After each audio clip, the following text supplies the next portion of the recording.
As a kid, I used to love making things out of paper, and origami is one of the greatest arts that you can ever get taught. How often you're by the river or a lake and you've got children and you want to make a boat for them to sail on it, but a proper boat, one that actually blows across the water properly. Well, here's a fantastic piece of origami of the perfect ship. So I shall tell you now how to make this ship. You need a piece of paper like an A4 or A3. Obviously the bigger the easier it is to make. You fold your piece of paper for your ship in half. You then fold again in half and then open it, because what you need is that central mark. You're now going to remember, make this like a paper hat first of all, the newspaper hat when we were kids as pirates. Fold one half a 45 degree and then the next a 45 degree, and there we have like a paper hat. We then turn one of the flaps up, exactly again like making a hat, fold it one side and then the other side to match up. So now we have our little paper hat. The next thing is to pull it apart like a beak of emu and tuck those in and those in, and now we have a diamond. And again, remember with origami, always keep creasing. Crease it. The harder you crease it, the better the shape of the actual ship will happen.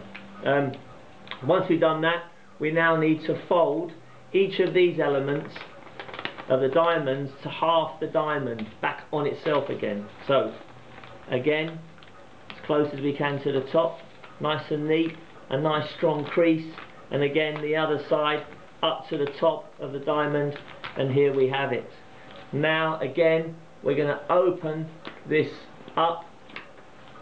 It's like a smaller hat. We're going to open it up, and all of a sudden, what's so fantastic about this piece of origami, our lovely ship appears.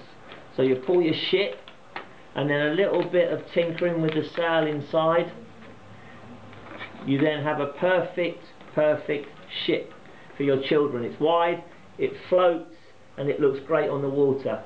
Now what's really amazing about this little ship is that there's a story, and you must tell your children or whoever you've made this with the great story, because when the ship was sailing all very happy, a terrible storm blew up,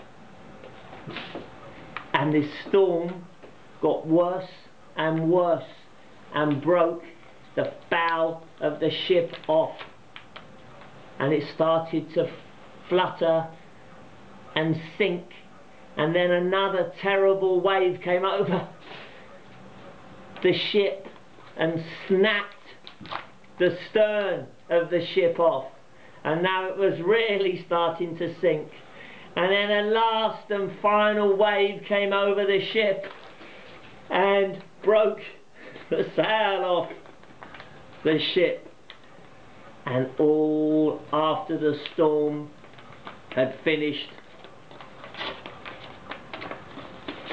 all that was left floating on the water was the captain's shirt. He or the ship was never seen again.